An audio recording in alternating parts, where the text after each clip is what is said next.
orado, porque o Espírito Santo começou a falar no meu coração exatamente isso. Olha, tem uma passagem na Bíblia, não é o que eu vou ler, mas o Senhor tocou meu coração para falar isso contigo.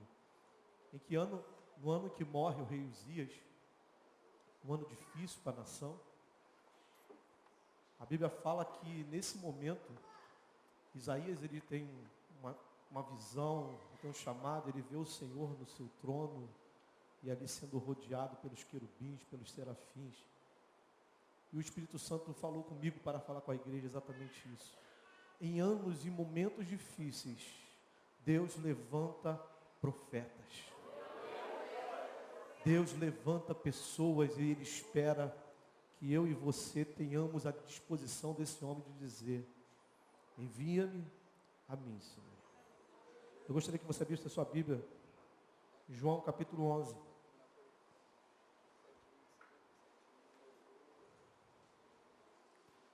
Versículo 1. João 11, 1. Diz assim. Evangelho de João 11. Certo homem chamado Lázaro estava doente. Ele era de Betânia, povoado de Maria e de sua irmã Marta.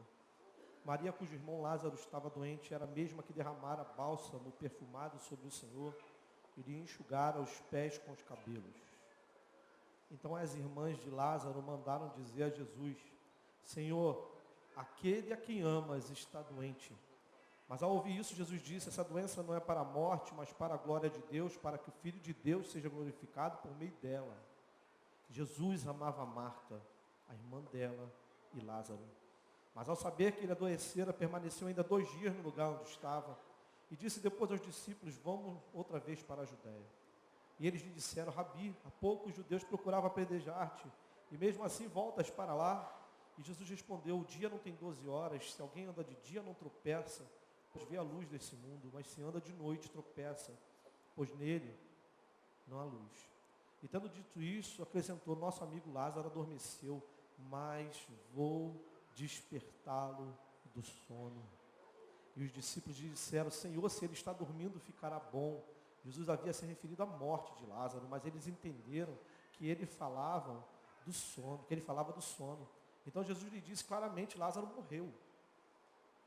Por vossa causa, alegre-me por não ter estado lá para que creiais, mas vamos até ele. Então Tomé, chamado Dídimo, disse aos outros discípulos: vamos nós também para morrer com ele. Chegando, pois, Jesus viu que Lázaro estava sepultado, já havia 4 dias. 4 dias. Betânia ficava a uma distância de 15 estádios de Jerusalém. E muitos judeus haviam ido visitar Marta e Maria para consolá-las pela perda do irmão. Ao saber que Jesus estava chegando, Marta foi ao seu encontro. Maria, porém, ficou sentada em casa. E Marta disse a Jesus: Senhor, se estivesses aqui, meu irmão não teria morrido. Mas sei que mesmo agora Deus te concederá tudo quanto lhe pedires. Jesus lhe respondeu: teu irmão ressuscitará. Disse-lhe Marta: sei que ele ressuscitará na ressurreição no último dia. Jesus declarou: eu sou a ressurreição e a vida. Quem crê em mim, mesmo que morto, viverá. E todo aquele que vive e crê em mim jamais morrerá. Crê nisso? E respondeu-lhe Marta: sim, Senhor, eu creio que tu és o Cristo, o Filho de Deus, que devia vir ao mundo. Dito isso, ela se retirou e chamou a sua irmã Maria, em particular, e disse: o mestre está aqui e te chama. Repita comigo: o mestre está aqui e te chama. Ouvindo isso, Maria levantou-se depressa e foi ao encontro dele, pois Jesus ainda não havia entrado no povoado, mas estava onde Marta o encontrara. Então os judeus que estavam na casa com Maria e a consolavam, vendo-a levantar-se às pressas e sair, seguiram-na, pensando que se dirigia ao sepulcro para ali chorar. Ao chegar ao lugar onde Jesus estava e vê-lo, Maria lançou-se aos seus pés e disse: ela vai falar a mesma coisa que a sua irmã fala: Senhor, se estivesses aqui, o meu irmão não teria morrido. Ao vê-la chorando, e também os judeus que acompanhavam Jesus, comoveu-se profundamente no espírito. E abalado, perguntou-lhes: onde o puseste? Responderam: Senhor, vem e vê. E Jesus chorou. Feche os seus olhos, amado.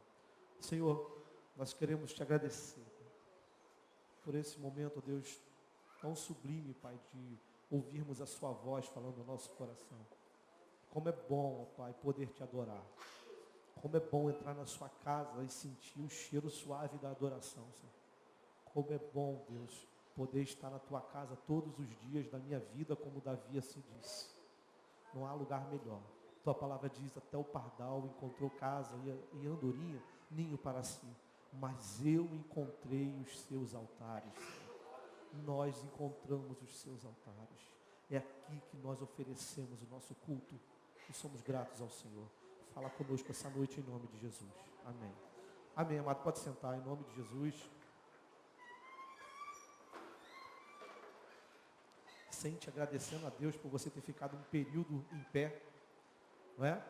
Coisa boa nós ficarmos em pé. Aí alguns vão falar, eu fiquei 30 minutos, fiquei 40 minutos. Quando você era do mundão, tu passava a madrugada inteira dançando, ninguém reclamava, né? Mas quando nós estamos na casa de Deus, a gente tem que fazer com o nosso coração. Né? Nós não vamos olhar para as dificuldades, nós vamos adorar a Deus. Bem, irmãos, esse versículo, esse capítulo, esse trecho bíblico, ele é extremamente conhecido de todos nós, né? Talvez se eu perguntar aqui se alguém não conhece essa passagem, poucos vão dizer que não conhece essa passagem da ressurreição de Lázaro. Todos sabem, e eu parei aqui propositalmente na parte que Jesus chorou, mas todos sabem o que acontece depois. Jesus vai dar uma ordem para que se tire aquela pedra, né? E ele dá ordem para Lázaro sair daquela pedra. Ele dá ordem para que as pessoas venham até Lázaro e tirem as suas ataduras. E ele dá ordem a Lázaro para continuar a sua caminhada. Esse é o Cristo que nós servimos, o Cristo da ressurreição, o Cristo da vida. Uma das últimas pregações, não sei se foi a última pregação que eu trouxe aqui na igreja, fala exatamente em situação muito parecida com essa, né? Eu falei sobre a filho da viúva de Naim, e hoje é outra situação, é outro contexto, é um amigo de Jesus que morre, é alguém que Jesus sentia no seu coração. Então, Lázaro estava enfermo. Começa essa história com Lázaro enfermo. Lázaro ainda não tinha morrido. Suas irmãs se preocupam, a sua família se preocupa. Se tem uma coisa que nos que faz a nossa vida dar uma travada, é exatamente quando alguém da nossa família está doente. E a gente nota que aquilo ali faz mal não só a ela, mas faz mal a nós também. Nós adoecemos juntos. Eu passei por uma experiência como essa em 2013, eu sei o que é isso. Pessoas que talvez tenham experiência aí na sua casa de enfermidades severas, crônicas, pesadas. Sabemos que a família vai junto. Existem enfermidades que ela não para só o enfermo, mas ela mobiliza toda a família. E poderia até ir um pouco mais além, ela não só mobiliza, provoca uma mobilização, ela até imobiliza. Ela, na verdade, muitas vezes nos engessa, muitas vezes não deixa com que a gente pense em fazer outras coisas, porque aquilo ali acaba tomando todo o tempo da nossa vida. E isso não é só a enfermidade, há pessoas que estão passando pelo vale da enfermidade, mas existem situações na nossa vida que vão acontecer na nossa família, ou aqueles que estão muito próximos da gente, que vão provocar isso em nós. Eu tive um momento da minha vida em que eu tive 2 primos meus que estavam presos, e o único dia que eu tinha para visitá-los era domingo. Então, durante um bom período da minha vida, o meu domingo era visitando os presos que estavam lá no presídio. Então, algumas pessoas não me viram por causa da luta que eu estava passando. Então, amado, a primeira revelação que o Espírito Santo traz ao nosso coração, não julguem quem parou. Não julgue quem está imobilizado. Não julgue quem está, às vezes, um pouco mais afastado. Você não sabe do que ele está vivendo, você não sabe a luta que ele está passando. E muitas vezes nós, com esse nosso olhar religioso, nós vamos falar, não, mas ele deveria estar mais buscando a Deus, ele deveria estar conosco. Mas quem disse, a história de Lázaro vai mostrar exatamente isso. Uma família que para, mas uma família que entende que existe Jesus. Que Jesus está próximo e que a gente vai em direção àquele que pode todas as coisas. Então eu preciso entender isso, que há momentos na sua vida, há momentos na minha vida, em que as coisas param. Mas, amado, entenda uma coisa, as coisas podem parar, as circunstâncias podem nos paralisar, elas podem nos mobilizar, mas nós não podemos perder o foco em Cristo. Nós não podemos perder a nossa visão daquele que existe e que está no controle de todas as coisas. Talvez você esteja falando para mim, irmão, mas eu estou vivendo exatamente isso. Todas as minhas forças estão sendo canalizadas para apenas uma situação na minha vida que está me deixando, às vezes, muito preocupado. Que está trazendo ansiedade porque eu não estou vendo as coisas acontecerem. Essa noite o Espírito Santo fala contigo, olha, deixa na mão daquele que tudo pode fazer. Acalma o teu coração. Irmão, minha irmã, acalma o teu coração. Eu sei que nos mobiliza, eu sei que nos imobiliza, eu sei que toma todas as nossas forças muitas vezes, mas olha só, você entregou o teu caminho ao Senhor, você conhece o seu Senhor, você conhece a voz do seu pastor, e o seu pastor conhece a sua voz, e ele sabe o que você precisa. Sabe o que eu acho interessante, amados? Que às vezes surgem essas situações na nossa vida, como aconteceu com essa família, é que enquanto a gente está andando e as coisas estão dentro de um padrão de normalidade, nós temos as nossas prioridades. Algumas coisas nós deixamos de fazer, porque eu tenho que fazer A, eu tenho que fazer B, eu tenho que fazer C, eu tenho que fazer D. Mas, irmãos, quando as coisas apertam de verdade, quando a enfermidade ela bate na nossa porta, quando o impossível bate na nossa porta, meu amado, nós abrimos mão de tudo e a gente encontra tempo para cuidar. Você já reparou isso? Um dia talvez você trabalhava, você estudava, você fazia um monte de coisa, mas daqui a pouco, de uma hora para outra, tudo aconteceu, tudo mudou. E hoje você tem que se dedicar muito tempo para uma pessoa, já viu isso acontecer? E você achava que você não ia ter tempo para isso? Você achava que você não ia ter condições de fazer isso? Sabe por quê, irmãos? Quem define as nossas prioridades somos nós. Mas quando as prioridades que nós definimos, quando ela não está conectada com a vontade de Deus, muitas vezes as circunstâncias vão fazer com que a gente priorize Deus na nossa vida para que tudo aconteça. Então a gente vai achar tempo, E a Bíblia diz, meu amado, que esse homem chamado Lázaro, ele estava doente, ele era de Betânia, o povoado, um pequeno povoado de Maria, da sua irmã Marta, ele estava doente, né? E lá no versículo 3, as irmãs de Lázaro mandam dizer a Jesus.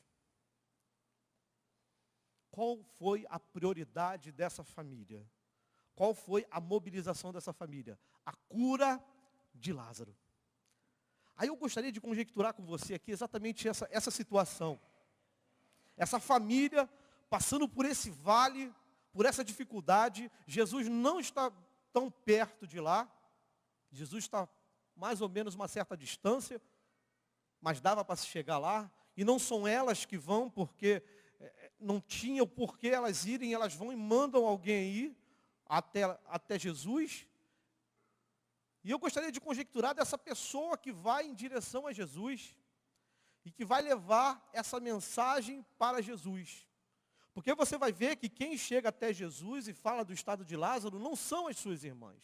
Alguém chegou com essa informação. Um anônimo chegou com uma informação para Jesus. Alguém entregou essa mensagem para Jesus. Alguém se preocupou com a situação de Marta e Maria e de Lázaro. A Bíblia não fala quem é esse anônimo. A Bíblia não...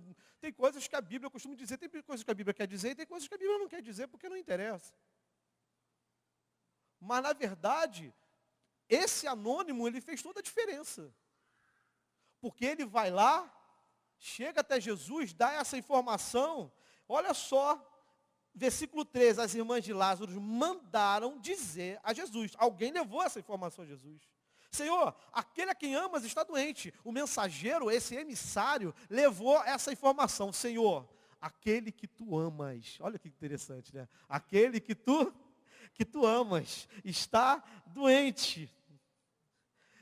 Irmãos, não chegou falando quem era Lázaro. Falou aquele que tu amas. Jesus já sabia quem era que estava doente. Jesus, meu amado, ele nos conhece.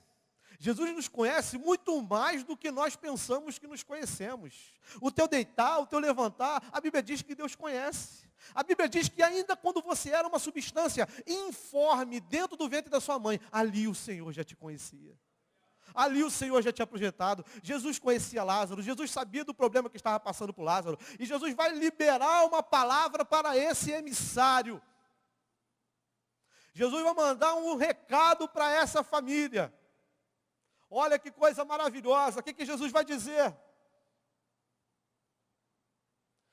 Versículo 4. Mas ao ouvir isso, Jesus disse: essa doença não é para a morte, mas para a glória de Deus, para que o Filho de Deus seja glorificado por meio dela. Então o emissário vai chegar e vai dizer: está enfermo aquele a quem amas. O emissário recebe uma palavra de Jesus. Esta enfermidade não é para a morte, sim para a glória de Deus. E no versículo 5 vai enfatizar que Jesus amava essa família. Jesus amava Marta. É interessante que essa separação desse versículo 5 vai destacar exatamente o amor que Jesus sente por essa família. Jesus amava Marta, Jesus amava Maria, Jesus amava Lázaro. E a palavra foi liberada para essa família. E essa noite eu quero liberar uma palavra sobre a sua vida, em nome de Jesus.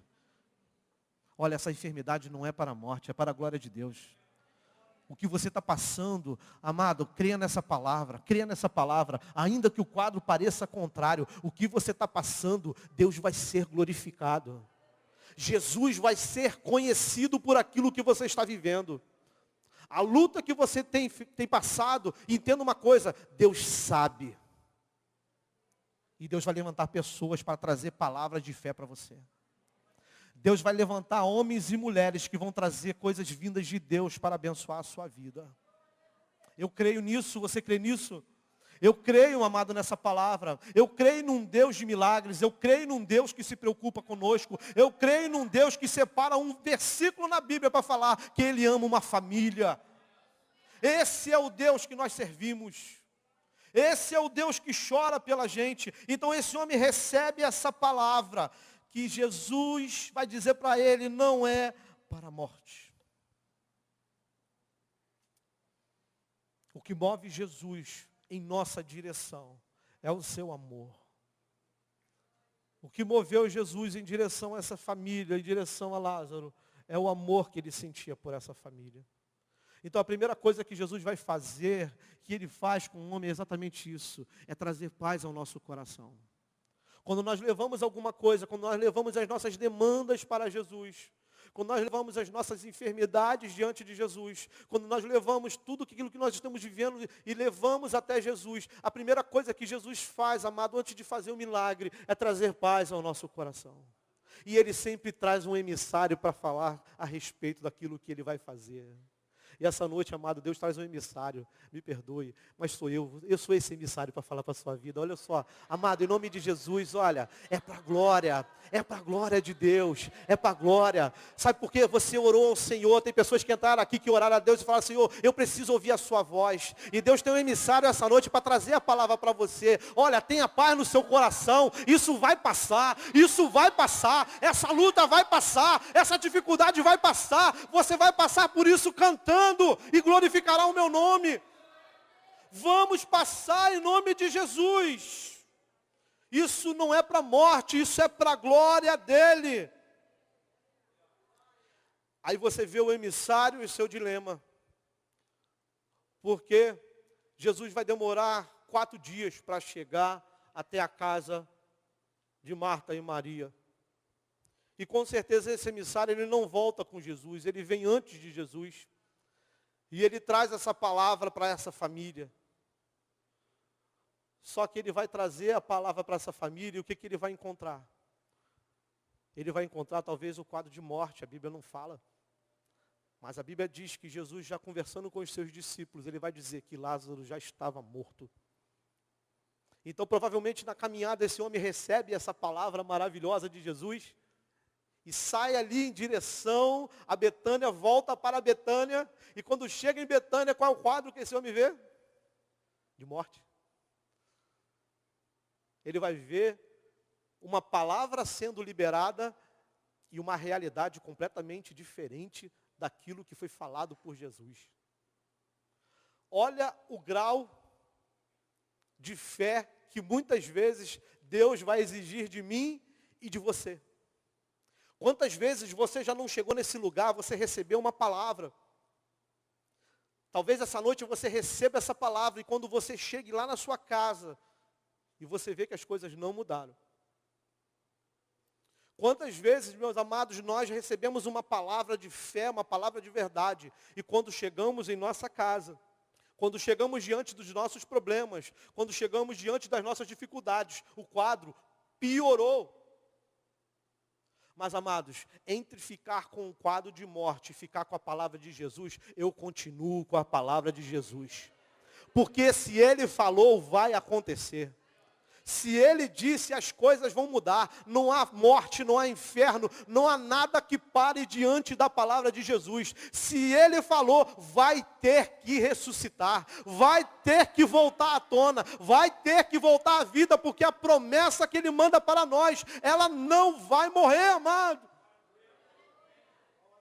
Então não fique lá com o teu coração às vezes apertadinho, porque recebeu uma palavra e parece que as coisas ficaram cada vez mais difíceis. Talvez você esteja falando assim no seu coração, irmão, mas é exatamente isso que eu tenho vivido. Eu tenho orado, eu tenho pedido a Deus, eu tenho recebido palavra de fé, eu tenho recebido palavra de vitória, mas quando eu chego em casa as coisas estão piores. Meu filho está cada vez mais se envolvendo com drogas. A minha filha está se perdendo, o meu marido quer a Cristo, ele está envolvido com bebidas, em depressão na minha casa, tem luta. Meu amado, essa noite fica com essa palavra. Fica com a palavra de Cristo. Não olhe para as circunstâncias. Existe um louvor bem antigo que fala isso. Não olhe para as circunstâncias, olhe para o seu amor. Olhe para o amor de Jesus, olhe para as misericórdias do Senhor que duram para sempre e elas se renovam a cada manhã. Enquanto existir palavra, vai haver verdade na nossa vida, porque se foi Jesus que falou, vai acontecer. E não fica se importando com o tempo, não. Não fica se importando que o negócio esteja cheirando mal, não. Creia, se Ele liberou uma palavra, meu amado, os sonhos vão se ressuscitar. As coisas vão acontecer, repita comigo, as coisas vão acontecer. Vão acontecer em nome de Jesus. Em nome de Jesus. E a palavra de Deus diz que quando Jesus vai saber da doença, Jesus ainda, parece que Jesus está sendo até 2 dias ainda, Jesus ainda permanece lá naquele lugar onde ele está. E os seus discípulos ali têm um debate com Jesus a respeito disso. Né? Jesus já falar que aquele homem está morto, está dormindo, porque para Jesus dormindo ou estando morto, para ele é a mesma coisa, ele é autor da vida e da morte, para ele não tem diferença nenhuma. Mas a Bíblia vai dizer, amados, que Jesus se preocupou com esse homem. Mas ele permaneceu aonde ele estava. Não importa o tempo. Entenda uma coisa, meu amado, o tempo de Deus não é o teu tempo. O tempo de Deus é completamente, muitas vezes, desfavorável ao nosso tempo. Deus não vive no nosso tempo. Nós limitamos o nosso tempo cronológico. Deus é aquele que é atemporal. Deus é aquele que está no início e que está no fim. Está no início da história e está no final da história. É o alfa, é o ômega, é o início, é o fim. Ele sabe de todas as coisas. O que o Deus espera de cada um de nós é que nós tenhamos a paciência, tenhamos a perseverança, tenhamos fé e acreditar que se Ele disse, as coisas vão acontecer.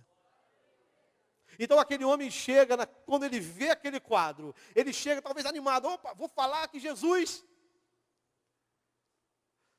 falou que Ele é a ressurreição, a vida, falou que isso vai ser para a glória dEle. E quando chega lá, tem nada daquilo. Dá uma impressão de que nadou e morreu na praia. E nessas horas, muitas vezes, aqueles que estão do nosso lado, muitas vezes aqueles que não creem em Deus, muitas vezes aqueles que estão ali, na plateia, querendo aplaudir a nossa derrota, eles vão falar exatamente isso. Oh, você não tinha fé? Onde está teu Deus? Quantos de nós já não escutamos uma palavra como essa? Uma frase como essa? Onde está o teu Deus nessas horas? Poxa, você crê em Deus e está passando por dificuldade? Você crê em Deus e está passando por luta? Crê em Deus e está tendo síndrome do pânico em casa? Você crê em Deus e acontece isso? Mas isso não pode acontecer com o Filho de Deus. Pode. Pode. Pode. Lá no Salmo 42, o salmista ele deixa uma coisa muito clara da nossa condição humana e com a queda do pecado, como isso abateu a nossa estrutura como seres humanos. E o salmista vai dizer no Salmo 42, 3, assim, ó, as minhas lágrimas têm sido o meu alimento de dia e de noite, enquanto me dizem continuamente, onde está o teu Deus? Essa tem sido a pergunta de Satanás. Essa tem sido, amado, essa tem sido uma das afrontas que Satanás tem colocado diante de nós, para nós desistirmos das promessas e das palavras que são liberadas para nós. Onde está o teu Deus? Talvez fossem falar para esse homem que foi levar essa mensagem. E agora, onde está Jesus? Fossem falar para Marta e Maria, e agora, onde está Jesus? Ele já morreu, e Jesus nem apareceu. Ó, tem 2 dias que já foram falar com ele, Jesus não deu a mínima. Passaram 3 dias, cadê Jesus? Onde está o teu Deus? O salmista vai dizer exatamente isso. Por que está abatida, ó minha alma? A alma do salmista está abatida porque ela está esperando e as coisas não estão acontecendo. Talvez você esteja entrando aqui essa noite e esteja com essa indagação no seu coração. Senhor, eu tenho esperado e as coisas não têm acontecido. Eu tenho colocado diante do Senhor e parece que não há resposta. E muitas vezes o meu coração me faz essa pergunta: onde está o teu Deus? E o salmista vai dizer: por que está abatida, ó minha alma? Por que te perturbas? Ele faz uma conversa com ele mesmo, né? Ele com a sua alma, ele ali, naquele monólogo, uma conversa diante do espelho ali. Por que tu está abatido? Você escreve louvores a Deus. Você é salmista. Você é um adorador. Por que te abate?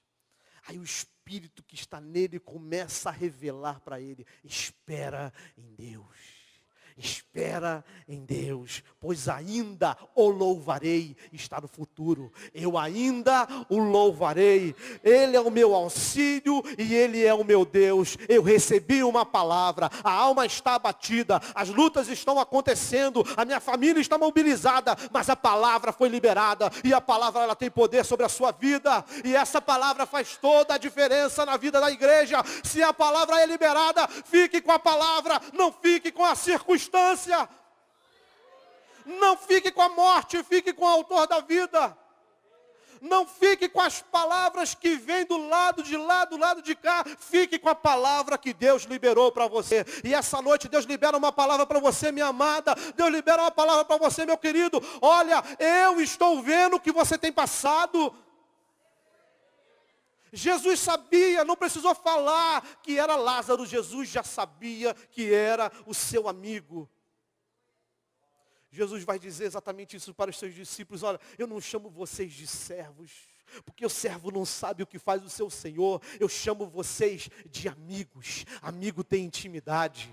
Amigo fala com outro. Amigo tem ousadia de falar com outro. Amigo chama a atenção de amigo. Amigo anda junto com outro amigo. Jesus é o nosso amigo e Ele sabe o que nós precisamos, amados. Aleluia. Aleluia, aleluia. Que glória, amados. Saber que nós temos um Deus que se preocupa com a gente. Saber que nós temos um Deus, meu amado, que parece que está longe, mas Ele tem um domínio de todas as coisas. Um Deus tão grande, um Deus tão poderoso, um Deus que criou o universo, mas que decidiu habitar em nós. Que decidiu fazer de nós a sua morada. E a Bíblia vai dizer lá no versículo 17, que Jesus vai encontrar Lázaro sepultado. Jesus chega a ver aquela cena. 4 dias depois, Jesus me aparece lá. Talvez toda a família já estava resignada, já tinha aceitado a situação. Tanto é que Jesus vai encontrar Marta, e Marta vai falar a respeito da ressurreição lá do último dia. Então a família já estava conformada, o luto estava estabelecido, cada um tem seu tempo do seu luto, mas ali era muito recente, todos sofrendo, todos chorando. Jesus chega e vê uma cena de morte. Jesus olha para o seu amigo morto. E a Bíblia vai dizer, meu amado, que não tem nada que venha a doer mais o coração de Deus do que Ele ver a sua criação morta. Aqueles que são a coroa da criação, mortos. Porque Deus não criou você, Deus não me criou para a morte. Só quem está num cemitério já enterrou alguém, sabe o que eu estou falando. Deus não nos criou para a morte. É por isso que nós, amados, sofremos e nós não aceitamos.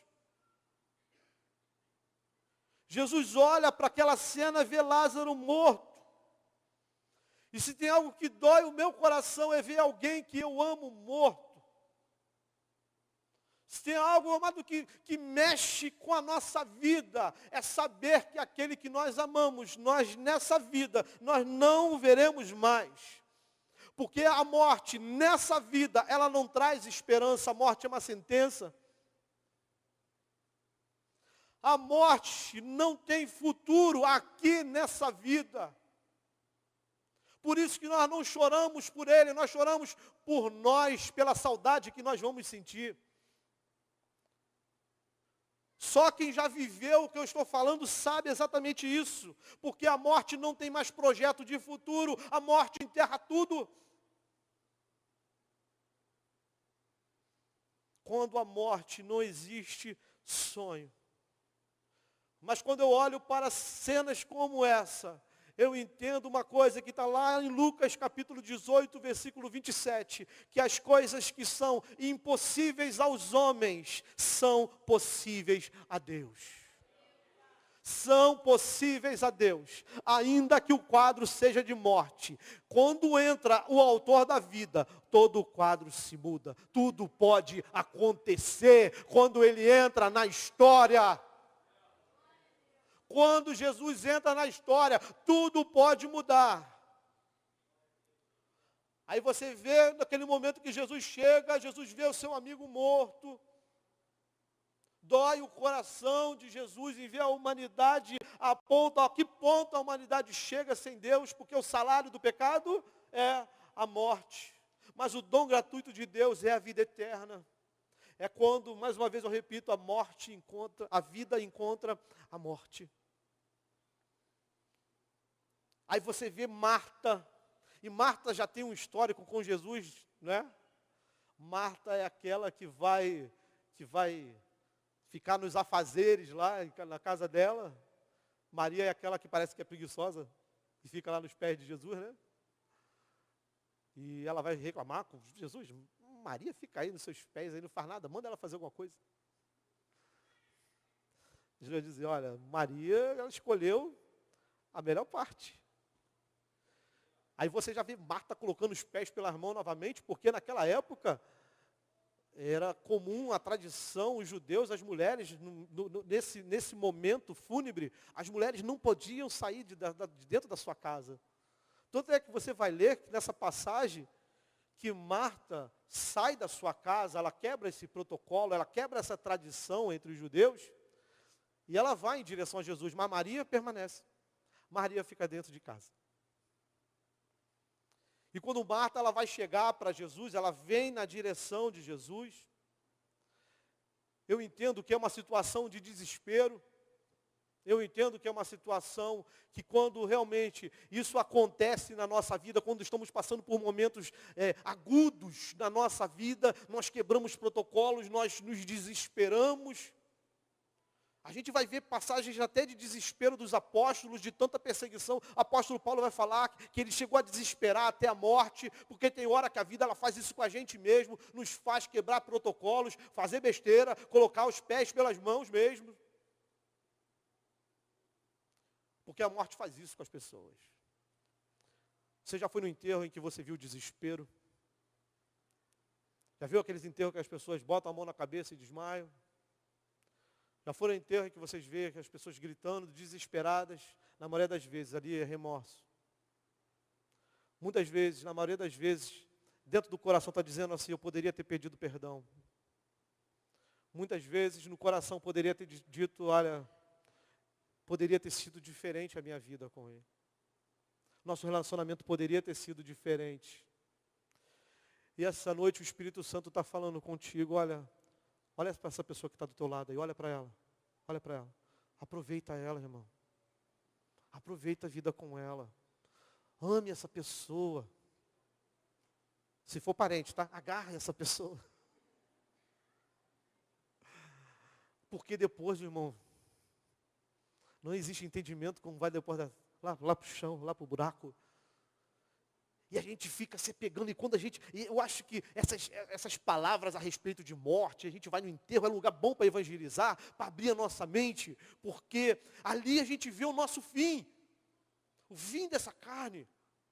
E a gente fica vendo como que a gente perde tempo com besteira, como a gente fica querendo ter razão de um monte de coisa, e perdendo o amor um do outro, e perdendo o companheirismo, perdendo a amizade por causa de besteira, por causa de orgulho barato, por causa de ambição.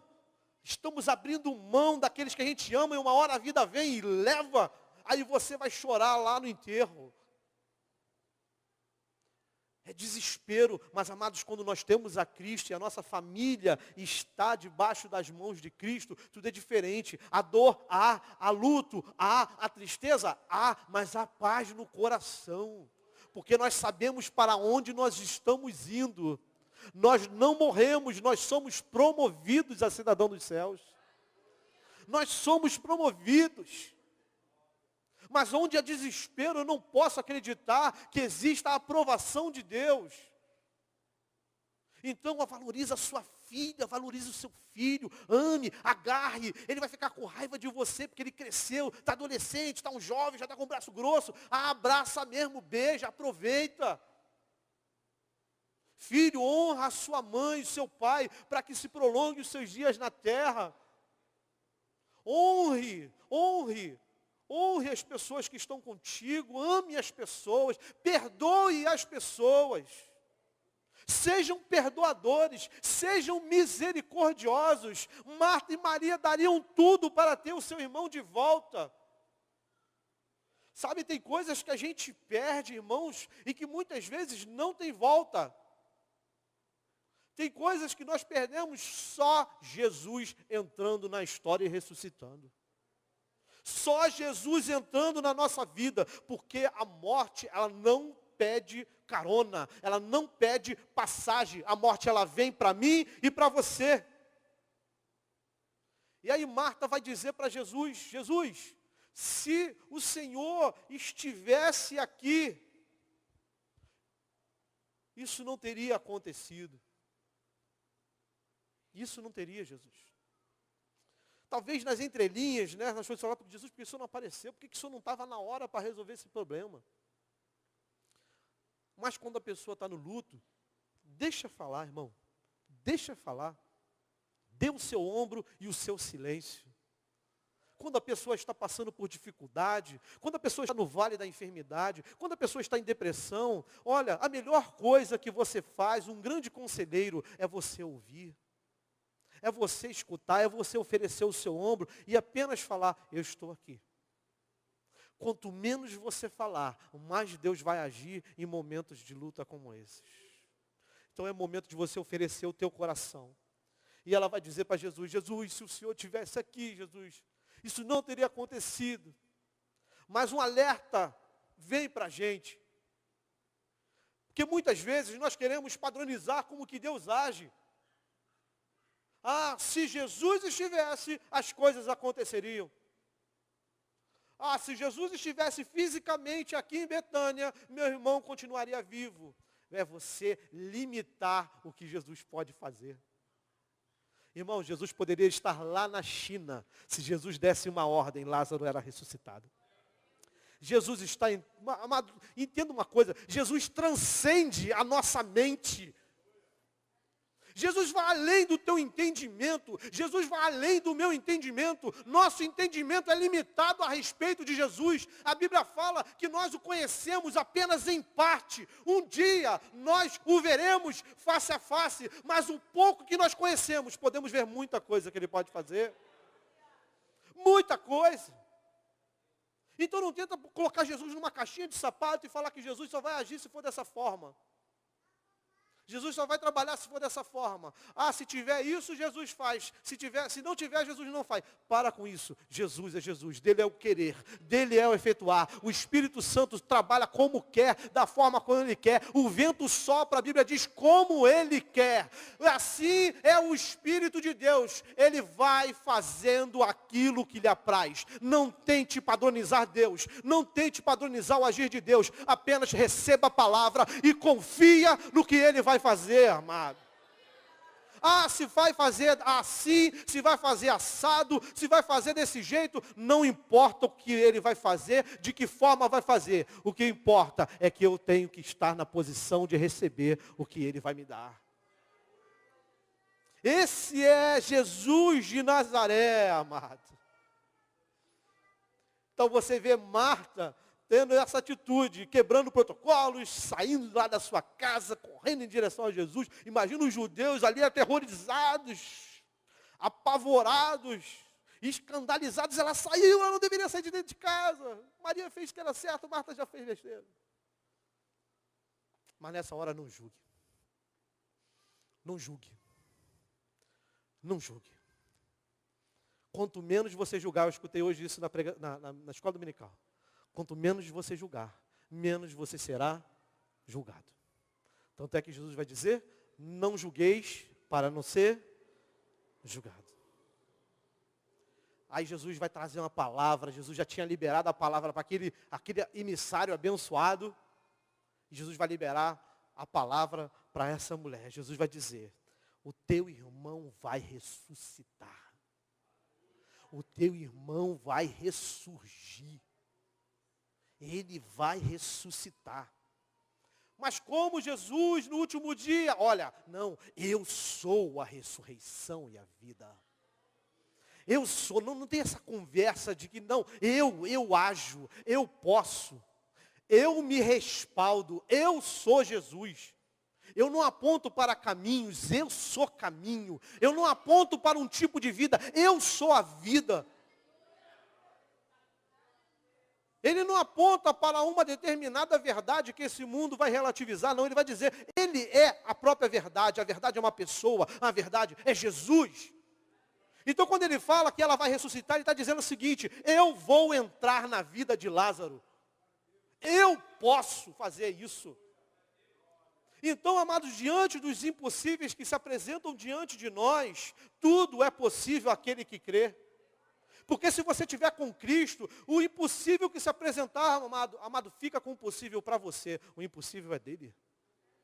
As possibilidades ficam no nosso campo humano. A gente vai fazer, a gente vai trabalhar, a gente vai se esforçar. Mas as impossibilidades, o terreno é dele. O sobrenatural é ele quem faz. Então não tema, saia, como foi falado aqui, saia do raso. Acredite que o impossível pode acontecer, amado. Creia nisso. Você crê que o impossível pode acontecer na sua vida? Você crê que essa noite você pode ser curado? Você crê que aquele morto que está lá na sua casa, eu não sei, representado, pode ser ressuscitado? Você crê nisso? Você crê, amado, que essa porta pode ser aberta na sua vida? Igreja de Cristo, você crê nessa palavra, então recebe essa palavra. Creia que Jesus é verdadeiro, Jesus é vivo, Jesus não é brincadeira, Jesus é vivo. Ele reina. Tudo é possível àquele que crê. Ele atua no campo das impossibilidades. Ele atua no sobrenatural. O natural é humano, mas sobrenatural é coisa de Deus. E Ele quer nos chamar para vivermos uma vida sobrenatural. Sobrenatural. Seja sobrenatural, amado. Aí sabe o que eu acho interessante? É que Marta recebe essa palavra de Jesus e ela vai chamar quem? A sua irmã Maria. Ela vai até Maria.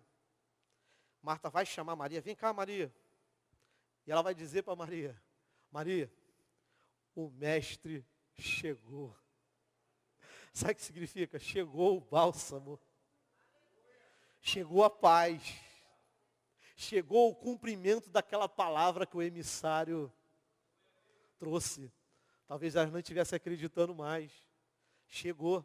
Lembra daquela palavra que foi liberada lá no passado? Chegou a resposta. Jesus chegou. Olha, entenda uma coisa. Existem promessas que foram liberadas para você que você esqueceu. E essa noite Marta nos lembra. Marta nos faz lembrar. Olha, Jesus chegou. O mestre chegou. E mais do que isso, o mestre não só chega, mas o mestre te chama. Vem para cá. Jesus chegou, olha que coisa maravilhosa. Quem tinha que ser ressuscitado era Lázaro, mas Jesus vem em direção a uma adoradora e vai falar assim, ó, vem cá, eu quero falar contigo. Vem aqui. Marta chega para Maria, vai lá, o mestre está te chamando. Vai lá conversar. E talvez uma das passagens mais lindas, porque Maria era uma adoradora extravagante. Maria não se importava com o que os outros iam pensar a respeito dela. Lá no versículo 32, você vê Maria loucamente se lançando aos pés de Jesus. Marta quebra protocolos. Marta sai da sua casa. Marta se precipita. Mas Maria vai na hora certa. Marta não se lança aos pés de Jesus. Maria dá aula de se lançar aos pés de Jesus. E sabe o que eu acho mais interessante, amados? Porque Marta falou uma frase e Maria vai falar a mesma coisa. Mestre, se o Senhor estivesse aqui, isso não teria acontecido. Mas sabe o que eu acho mais interessante, amado? A Bíblia diz que o Senhor procura adoradores. O Senhor procura adoradores que o adoram em espírito e em verdade. Adorador chama a atenção de Jesus. Adorador toca o coração de Jesus. Adorador faz Jesus chorar, meu amado. A adoração de um homem e uma mulher pode tocar o coração de Jesus a ponto de Jesus se emocionar com o que ele fala. Porque ela vai falar, ela vai usar as mesmas palavras que Marta fala. Mas a Jesus, meu amado, ao vê-la falar, a Bíblia vai dizer lá no versículo 32, ao chegar ao lugar onde Jesus estava e vê-lo, Maria lança-se aos seus pés e vai dizer a mesma coisa que Marta: Senhor, se estivesse aqui o meu irmão não teria morrido. Olha só, ela se lança, ela adora Jesus. A Bíblia diz que Jesus a vê chorando aos seus pés. Olha que coisa maravilhosa. É tão bom quando você entra na casa de Deus. Jesus está presente aqui ou não, amado? Jesus está presente aqui. Quando você entra na casa de Deus, você vê os adoradores lançando os seus pés de Jesus. Não se importando com o que o outro vai achar, mas eles vão em direção a Jesus. Ao vê-la chorando, e os judeus que acompanhavam Jesus, comoveu-se profundamente no Espírito. O que chama a atenção de Jesus, o que abala as estruturas de Jesus, é um coração quebrantado. A Bíblia diz que Deus não resiste a um coração quebrantado. Deus resiste a soberbos, mas aos humildes, meu amado, o Senhor honra. Aquele coração quebrantado, aquela adoradora chamou a atenção de Jesus a ponto de Jesus olhar. Jesus fica no seu espírito profundamente abalado.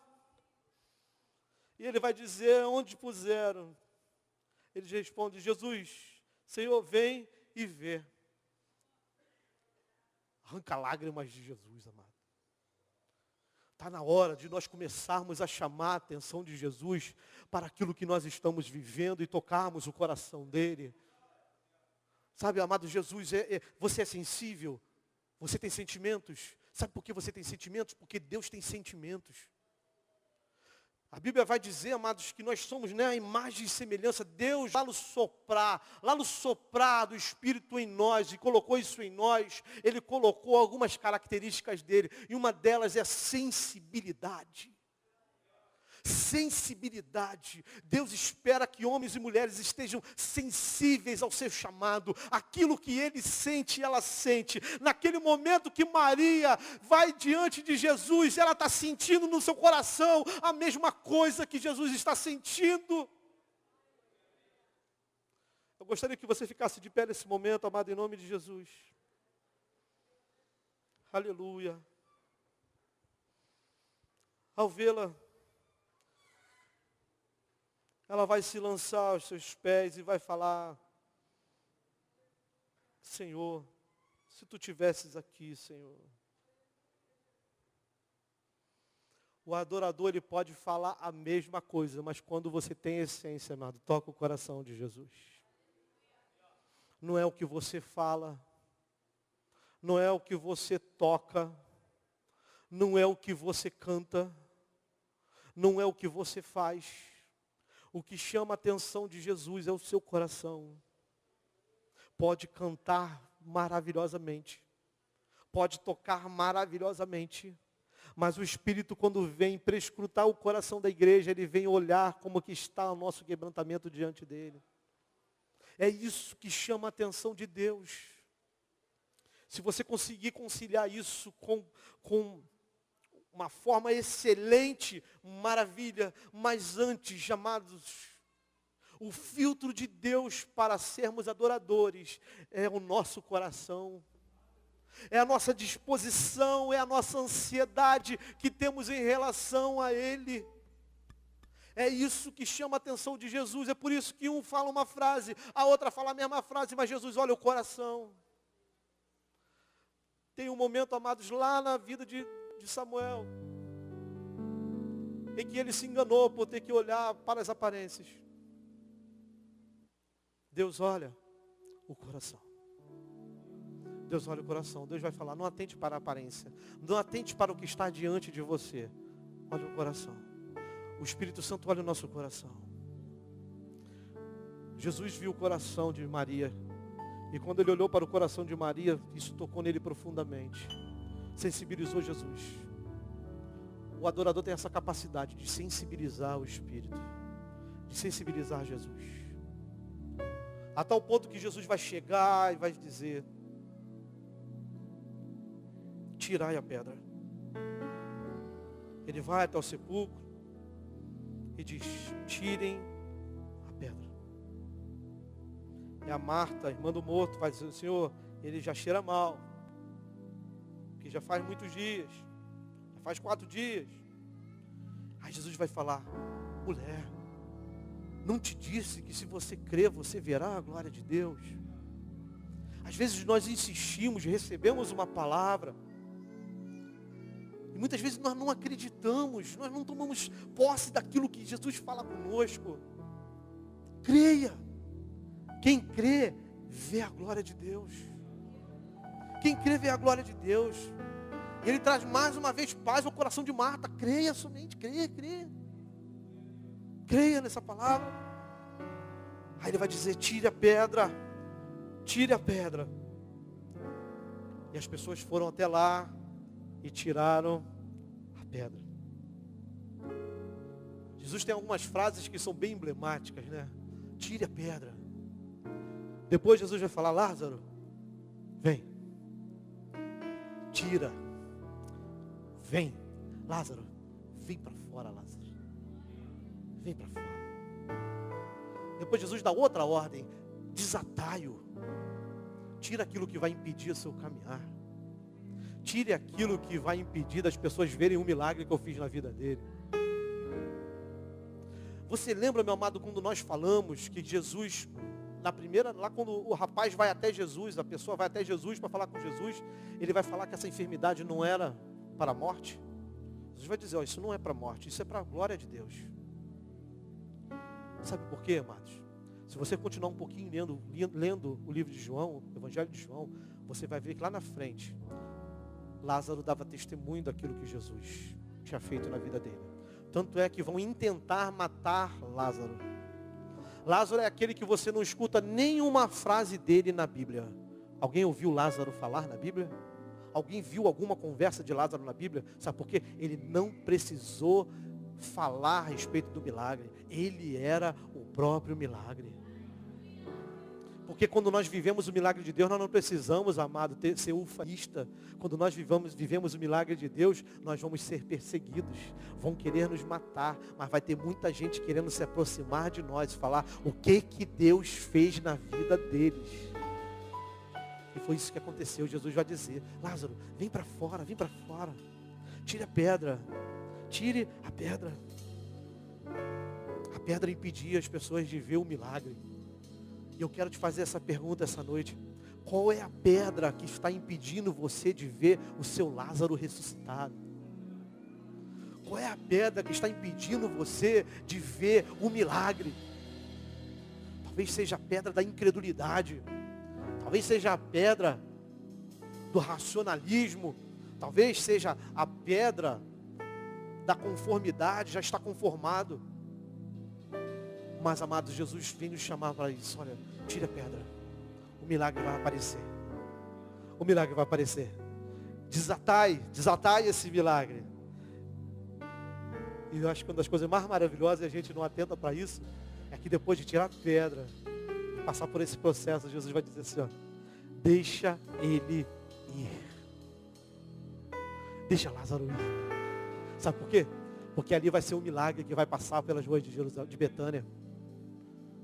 Ali vai ser um milagre. Deixa ele ir, deixa ele aparecer.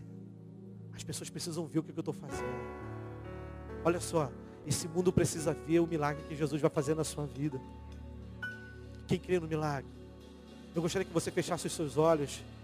Pediu o Ministério de Louvor para cantar aquela música. Mestre, eu preciso de milagre. Aleluia. Eu gostaria que você tivesse agora com seu coração, como o coração de Maria. Um coração que se lança aos pés de Jesus. Se tiver alguma pedra nesse coração, a Bíblia diz que o Senhor propõe algo para você. Deus faz uma proposta. Deus quer tirar esse coração de pedra e colocar um coração de carne. Um coração segundo o coração dele. A Bíblia vai dizer que existe um homem chamado Davi. E esse homem, ele era um homem segundo o coração de Deus. Sabe por quê? Porque ele era quebrantado. Essa noite o Espírito de Deus está quebrando o teu coração. Quebrantar é exatamente isso, é quebrar em pedaços. Mas está fazendo algo novo na sua vida, creia nisso. Em nome de Jesus.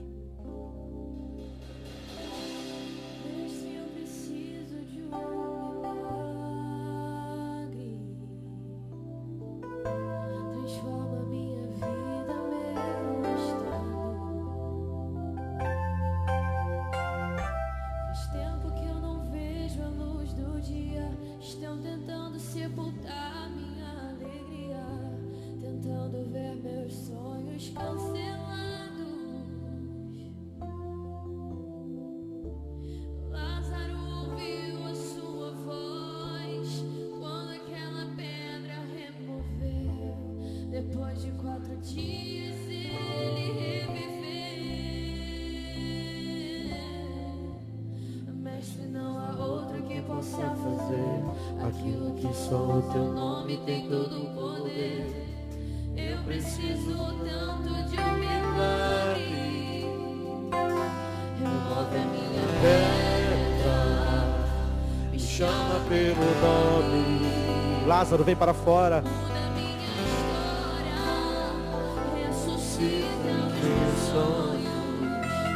Transforma minha vida, me faz um milagre, me toca nessa hora, me chama para fora, ressuscita-me. Mestre, eu preciso de um milagre. Ele precisa transformar, amado.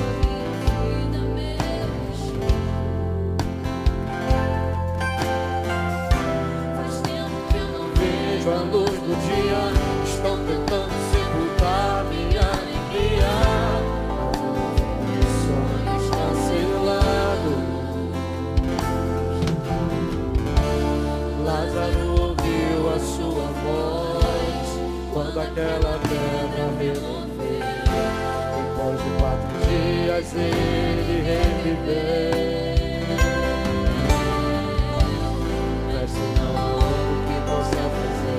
Aquilo que só o teu nome tem todo o poder. Eu preciso tanto de um milagre. Renova minha perna, me chama pelo nome, muda minha história, ressuscita meus sonhos, transforma minha vida, me faz um milagre.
Eu quero fazer um convite, amado.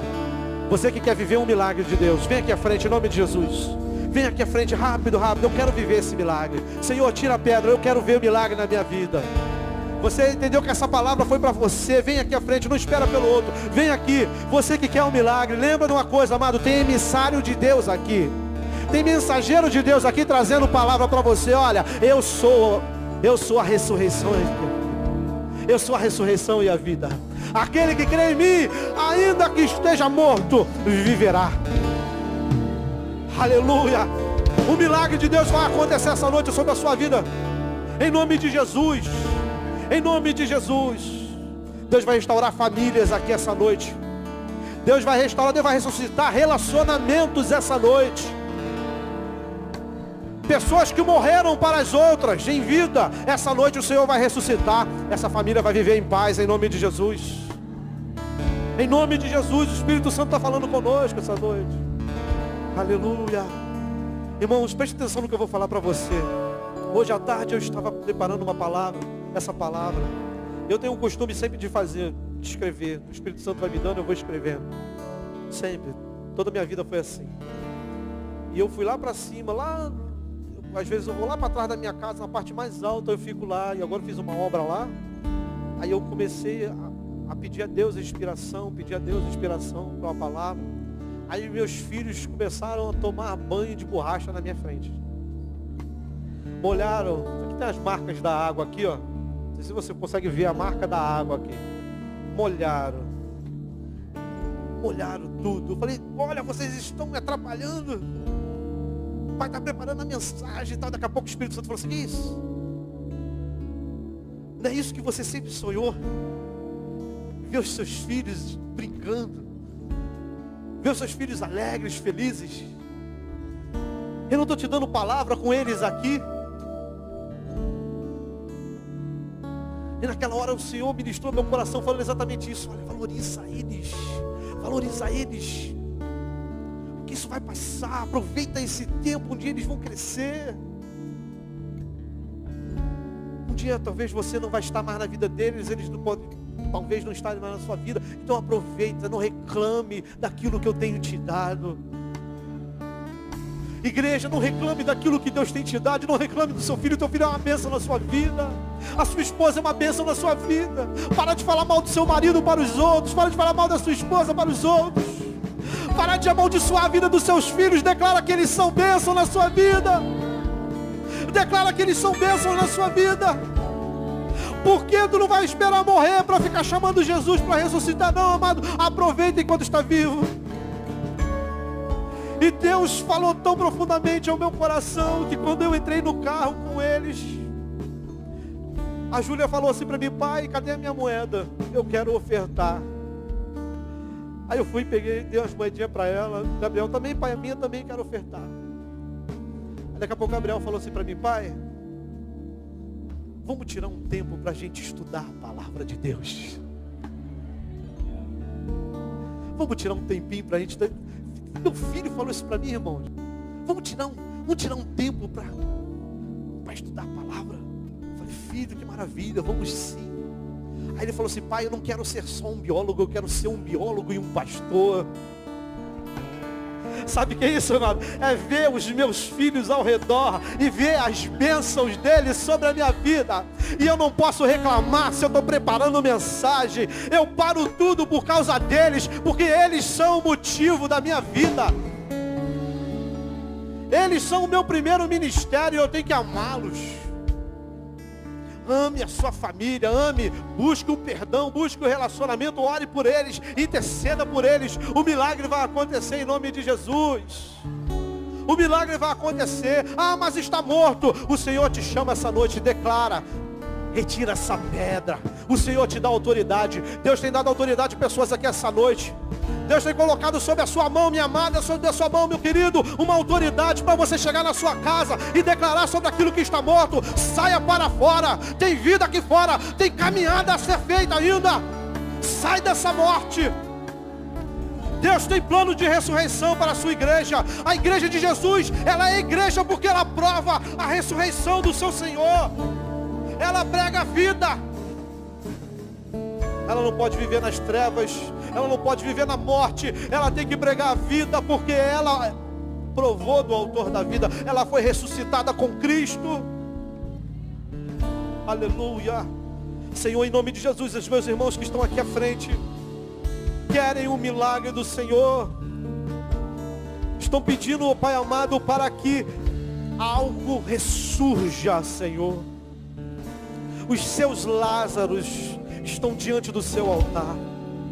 Colocaram diante do seu altar, Pai, todas as suas expectativas. Talvez alguns aqui estão se sentindo propriamente como Lázaro, pedindo para o Senhor remover as suas pedras, para chamar pelo nome. Outros aqui têm Lázaros em suas vidas. Eu não sei qual é o contexto, mas o Senhor sabe. Assim como o Senhor sabia lá que era